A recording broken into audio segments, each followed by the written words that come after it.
Prišiel mi ďalší dotaz, prečo chlapi nemajú radi, keď si žena poplače. Väčšina slabých mužov má pocit, že za to, že žena je smutná, môžu oni.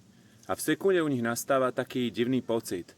Ja som spôsobil, že je smutná, musím to hneď napraviť. Tak hneď sa snaží tú ženu rozveseliť, frustrovaný chlap jej začne vyčítať. Ty si taká, ty si onaká, prečo stále plačeš? Miesto toho, aby sa na ňu pozrel, láska, poď sem, objímem ťa. Pritulíš ju, objímeš ju, žena si poplače, ani nevieš, ako za 30 minút je šťastná. Tvoj kľud, to, že ty si v centre svojich emócií, nejsi vytočený, nejsi rozrušený a žena to cíti, hej, to ide z tvojho vnútra. Tak tvoje vnútro ženu ukludní, pri tebe sa upokojí, pri tebe sa nadýchne a za chuť sa cíti šťastná. Takže chlapi, buďte silní a keď je vaša žena smutná, neberte jej tú emóciu. Nesnažte sa ju zmeniť, neponižujte ju, neznehodnocujte jej emócie, buďte tam proste pre ňu.